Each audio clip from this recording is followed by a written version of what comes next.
Bank sector analysis.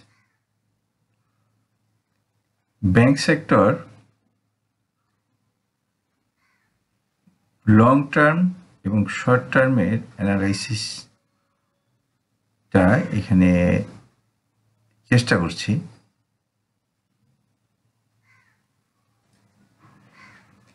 এখানে chart pattern একটা একে আঁকা হয়েছে।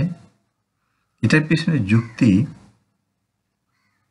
এটা হলো ওভারসোল্ড এরিয়া। আমি এইখানে যেটা দেখতে পাচ্ছি এটা ওভারসোল্ড এরিয়া, এটা ওভারবট এরিয়া। সুতরাং আমি মনে করি যে এটার এক্স এবং এ ধরাটা ঠিক আছে। পরবর্তীতে সে নিচে নামার চেষ্টা করে, কিন্তু RSI 50 লাইন একটা রেজিস্ট্যান্স এবং একটা সাপোর্ট, এখানে সে বাধাপ্রাপ্ত হয়ে আবার উপরে উঠে যায়। এটা তার ফলশ্রুতি। এইখানে সেটা আমরা দেখতে পাচ্ছি। ওকে, আচ্ছা,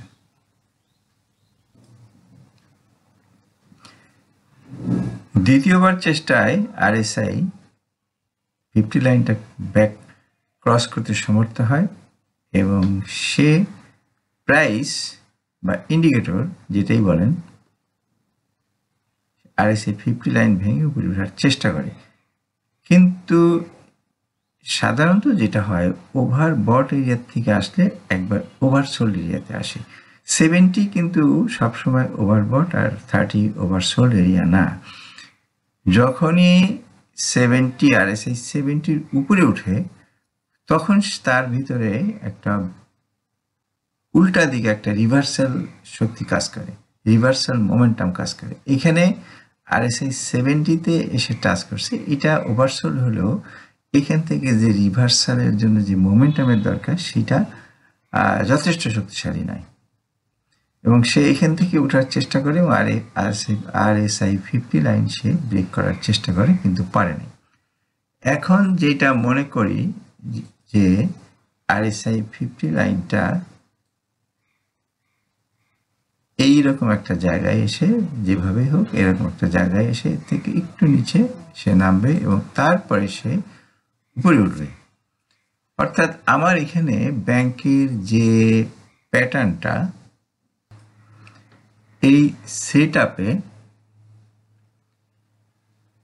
এর প্যাটার্ন হবে ব্যাট প্যাটার্ন।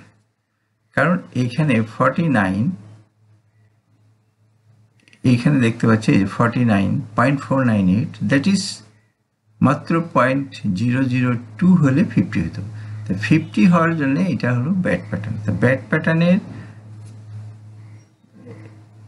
স্ট্যান্ডার্ড ডিলে হচ্ছে 86।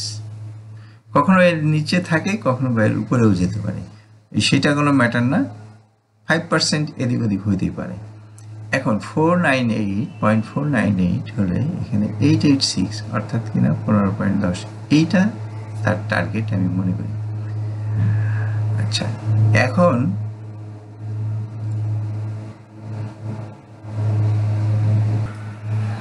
সেক্টর বেয়ারিশ হলে কি সব স্টক বেয়ারিশ হয়? কিছু কিছু স্টক থাকে যেগুলো একটা সেক্টর বেয়ারিশ বা বুলিশ হওয়া সত্ত্বেও তার মধ্যে খুব অল্প সংখ্যক, হয়তো 5% স্টক তার সেক্টরের বিপরীতে চলতে পারে। তা অ্যানালাইসিসটা এই পর্যন্তই।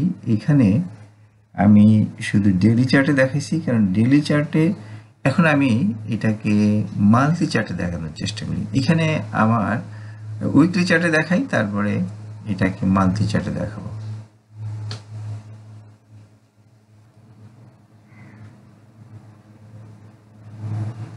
এখন এটা উইকলি চার্টে দেখানোর চেষ্টা করছি।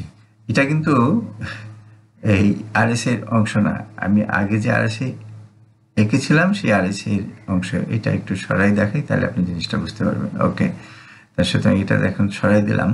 আমি আপাতত এটাকে একটু দূরে নিয়ে রাখি। এটা ব্রেক করে, RSI 50 লাইন RSI 50 লাইনকে ব্রেক করে ওঠার চেষ্টা করে, কিন্তু রেজিস্ট্যান্সে লেগে সে নিচের দিকে চলে আসে।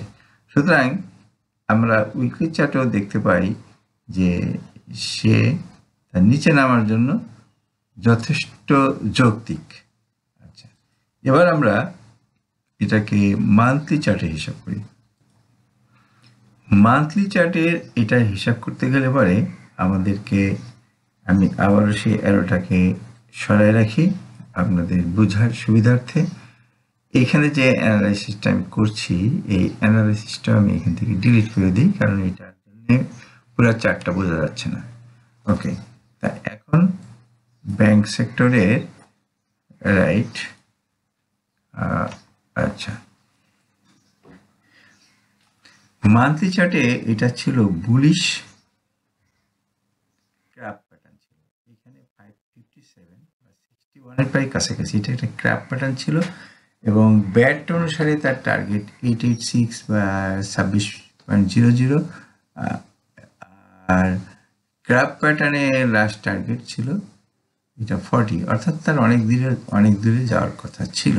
কিন্তু বিষয়টা হলো এমন যে এইখানে যে রেজিস্ট্যান্সটা, অর্থাৎ যে বি পয়েন্ট, এই যে সুইং হাইটা, এখানে একটা স্ট্রং রেজিস্ট্যান্স আছে। এই রেজিস্ট্যান্সটাকে সে ভাঙতে পারেনি প্রথম চেষ্টায়, এটা হলো 21 সালের নভেম্বরে।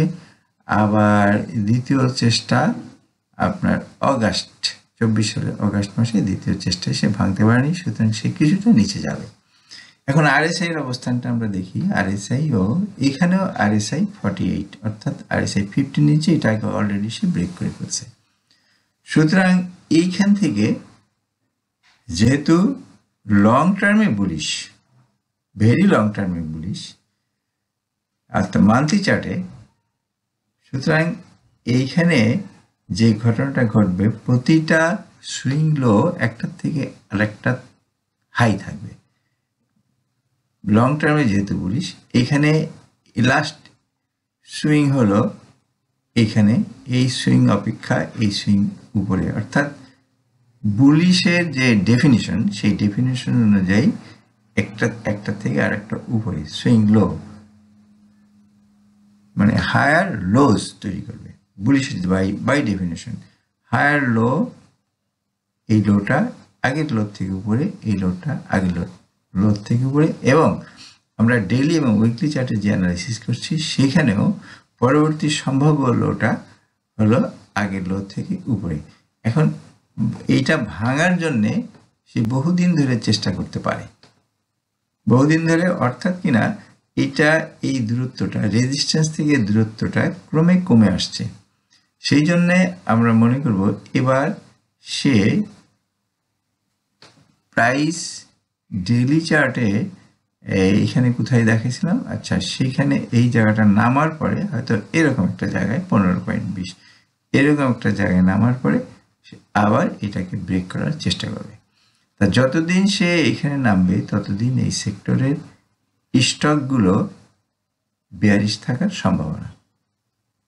আগে যেমন বলছি যে একটা সেক্টরে 5% স্টক থাকে, যা সবসময়, যেমন বুলিশ হলেও 5% স্টক ডাউন থাকে, আবার সেক্টর বেয়ারিশ হলেও 5% স্টক আপ থাকতে পারে।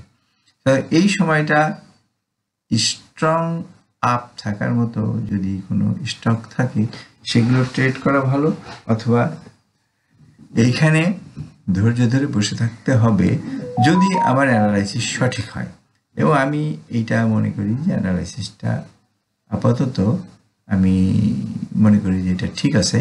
যাই হোক, ভুলভ্রান্তি হতে পারে, আপনারা যদি মনে করেন যে এটা ভুল আছে কমেন্টে জানাবেন। তা এটা আরেকটু নিচে নামার পরে আবার সে উঠবে, আবার ব্রেক করবে। তাহলে পরে আমাদের ফাইনাল অ্যানালাইসিস কি দাঁড়ালো, আমি এটাকে আবার এখানে, ওকে, ফাইনাল অ্যানালাইসিস আমাদের ডেইলি চার্টেই যেটা দেখাইছিলাম ওইটাই ঠিক থাকলো। পরবর্তী আপডেট পেতে লাইক, কমেন্ট ও শেয়ার করে সাথে থাকুন। সাবস্ক্রাইব করার জন্য ধন্যবাদ। আসসালামু আলাইকুম।